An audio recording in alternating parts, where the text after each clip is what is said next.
నమస్తే. శ్రీ గురుభ్యో నమః. శ్రీమాత్రే నమః. ఆదిత్యాయ చ సోమాయ మంగళాయ బుధాయ గురు శుక్ర శనిభ్యే రాహవే కేతవే నమః. ప్రతి మాసంలో చెప్పుకునేటువంటి మాస ఫలితాలు మరి అక్టోబర్ మాసం 2024 గాను ఈ మాసంలో వచ్చేటువంటి ఫలితాలు ఎలా ఉంటాయి, ఎందుకంటే గ్రహగతులు ఎలా ఉన్నాయి, స్థితులు ఎలా ఉన్నాయి, దృష్టిలు ఎలా ఉన్నాయి, వాటిని బట్టి మనకి దాదాపుగా ఈ గోచార ఫలితాలు ఉంటాయి. కాబట్టి ముందుగా గోచార ఫలితాలు చెప్పుకోవడానికి గ్రహగతులు ఎలా ఉన్నాయో చూద్దాం. మనకి ఇక్కడ చూస్తే కనుక రాహుకేతువులు ముందు నుండి ఉన్నట్టుగానే ఇక్కడ మీనంలోనూ రాహు, అలాగే కన్యలో కేతువు, ఇది కొంతకాలం వరకు అలాగే కొనసాగుతుంది. ఇక గురువు వృషభంలో ఉన్నాడు, కానీ ఈ నెలలో జరిగేటువంటి మార్పు ఏంటంటే 10వ తారీఖు వక్రిస్తూ ఉన్నాడు. ఇక కుజుడు మనకి మిథునంలో 19 వరకు మిథునంలో ఉంటాడు. అయితే దాని తర్వాత ఏమవుతుంది అంటే కర్కాటక రాశిలోకి వెళ్తాడు. కానీ కుజుడికి అది నీచ రాశి, అంటే కుజుడు నీచ పొందేటువంటి పరిస్థితి అయితే ఉంది ఇక్కడ ఈ మాసంలో. ఇంకా ఇంతకంటే ఏంటంటే కన్యలో అప్పటికే కేతు ఉన్నప్పటికీ ఇక్కడ రవి ఉంటాడు.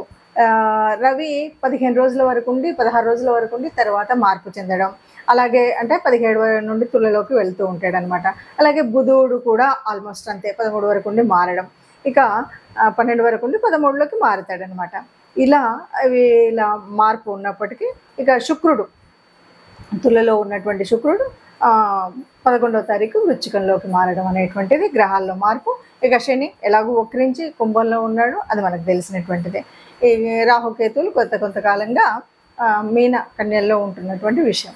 మరి ఇలా ఉన్నటువంటి గ్రహస్థితులలో మరి ఈ రాసులకి అంటే ద్వాదశ రాసుల వారికి ఎలా ఉంటుంది అంటూ మనం ద్వాదశ రాసులు ఒక్కొక్క రాశిని ప్రకారంగా చెప్పుకుందాం.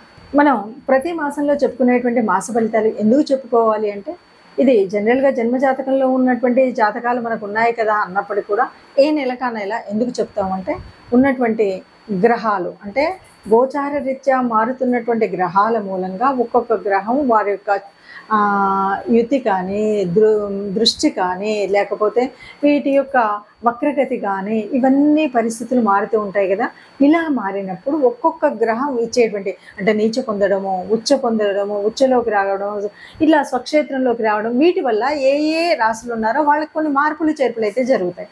అంటే గ్రహాలు ఎప్పుడు ఒక చోటు ఉండవు కదా. ఈ మారుతున్నటువంటి గ్రహాల మూలంగా మారేటువంటి మార్పులకు అనుగుణంగా మనం ఏం చేసుకోవచ్చు, ఎందుకంటే ఇలా చూసినంతలో మరి లాభం ఏంటి, మనం జన్మజాతకం మొత్తం రాయించుకున్నాం కదా, ఇలా ఉంది కదా అంటే ఉన్నప్పటికీ కూడా కొంత మార్పు ఉంటుంది. ఏంటంటే దీనివల్ల ఇలా వస్తుంది కాబట్టి ఈ గురుగ్రహం వక్రీకరణ చెందుతుంది కాబట్టి మనం ఈ రకమైనటువంటి పూజ చేద్దాం గురుగ్రహానికి. లేదు రవి నీచపడుతున్నాడు కాబట్టి రవికి నమస్కరిద్దాం, కుజుడు మరి నీచలోకి వెళ్తున్నాడు కాబట్టి ఇలా చేద్దాం అనేటువంటిది ముందు జాగ్రత్త కోసమే ఈ జ్యోతిషం ఉపయోగపడుతుంది. అందుకని గోచార రీత్యా మనం ఫలితాలు ప్రతి వారం చెప్పుకోవాలా, ప్రతి పక్షం చెప్పుకోవాలంటే చెప్పుకుంటే మనకు ఒక రకమైన ముందుగా మనకు మార్గదర్శనం చేసినట్టుగా ఉంటుంది కాబట్టి అలా చెప్పుకుంటాం. అలా మనం ఈ మాసం ఫలితాలు కూడా చెప్పుకుందాం. చివరి రాశి మీనరాశి వారికి ఎలా ఉంటుంది అంటే, ఈ మాసంలో మీరు ఏదైనా సరే షేర్స్ కానీ ఇంకేది కానీ ఇన్వెస్ట్మెంట్స్ చేయాలి అంటే అస్సలు చేయకుండా ఉంటే మంచిది.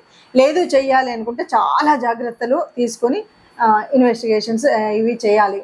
ఇన్వెస్ట్మెంట్స్ ఎక్కువ ఎందుకు అంటే లగ్నంలో రాహు ఉన్నాడు. ఈ రాహు అనగానే మనకు ఊహాలోకలు, నేను ఇప్పుడు ఇది పెట్టేస్తే రేపు ఏదో వస్తే ఇంకెల్లుండి ఏదో చేస్తాను, ఎలా చేస్తాను, ఒక రోజులో లేకపోతే ఒక నెలలో నేను లక్షాధికారిని అవుతాను, లేకపోతే కోటీశ్వరుని అవుతాను, ఇది మన ఆలోచన విధానం ఉంటుంది. ఎందుకంటే రాహు మాయలో చేస్తాడు, వ్యాపించి ఉంటాడు, ఏదో లేని దాన్ని ఊహించుకునేలాగా చేస్తాడు. అందువల్ల ఈ మాసంలో ఉన్నటువంటి పరిస్థితి మిగతా గ్రహాల యొక్క ప్రభావం ఇలా ఉంది. రాహు ఎప్పటి నుండో అక్కడే ఉన్నా ఈ ఇమాజినేషన్కి మళ్ళీ ఈ గ్రహాల పరిస్థితి కూడా ఉంది కాబట్టి కొద్దిగా జాగ్రత్తగా ఉంటే బాగుంటుంది.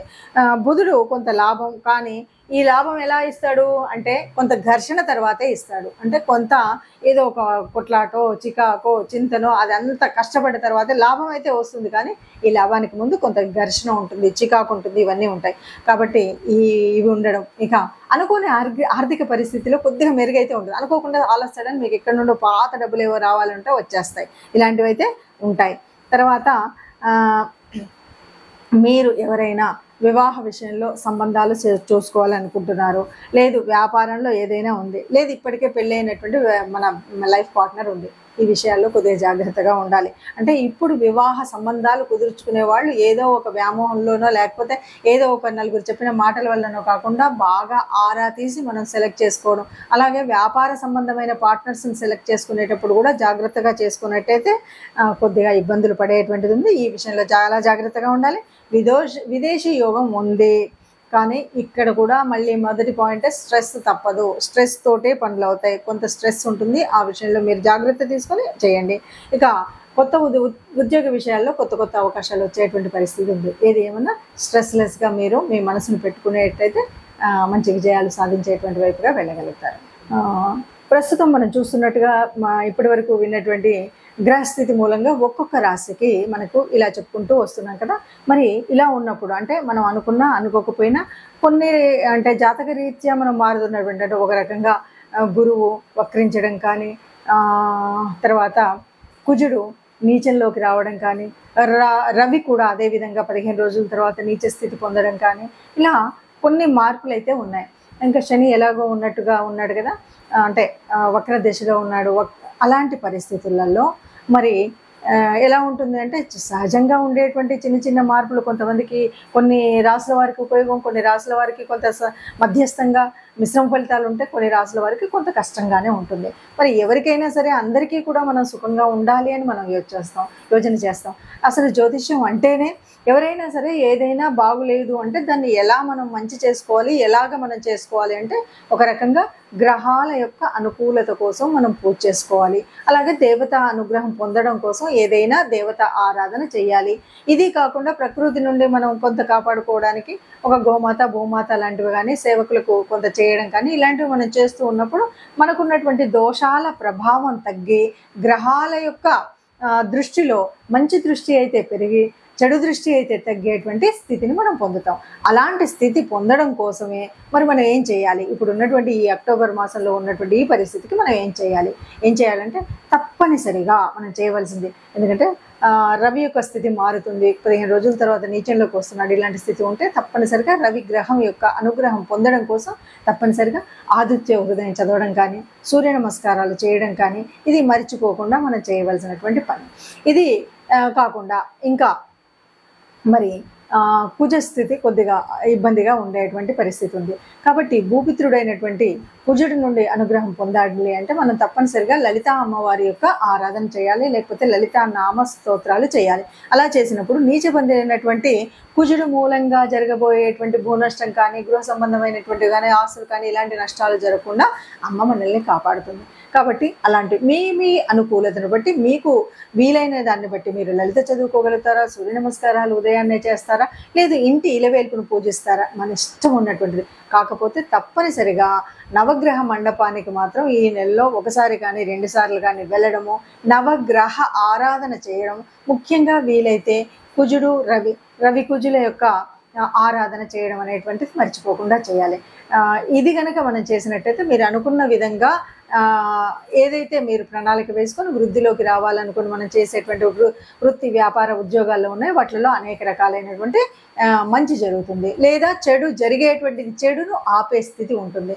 కాబట్టి ఈ విధంగా ముందుకు వెళ్ళడం, అన్నింటికీ మించి మనం ఏ దోషం ఉన్నా ఇంకేది తెలియదో నాకు ఒక ప్రత్యేకమైన దేవత ఆరాధన అని కాకుండా కనీసం గోశాలకు వెళ్ళడం, ఆ గోశాలలో గోవులకు గ్రాసం ఇవ్వడం, గోసేవ చేయడం కానీ ఇంకేదైనా చేసినట్టయితే గోమాతకి గ్రాసం ఇచ్చినప్పుడైతే సర్వదోషాలు పోతాయి అన్నది మనం చెప్పేటువంటి విషయం. కాబట్టి ఈ రకంగా మనకున్న ఏ దోషమైనా సరే సరిదిద్దుకోవడం కోసం ఈ మాసంలో మీకున్నటువంటి పరిస్థితిని అనుకూలంగా మార్చుకోవడం కోసం నవగ్రహ మండపానికి వెళ్ళండి, గోశాలకి వెళ్ళండి. మీకున్నటువంటి దోషాలన్నీ పోయి అందరం సుఖంగా ఉంటారు. ఆ సుఖంగా ఉండేటువంటి అందరిలో మనం కూడా ఉండాలని ఆశపడుతూ సర్వే జనా సుఖినో భవంతు.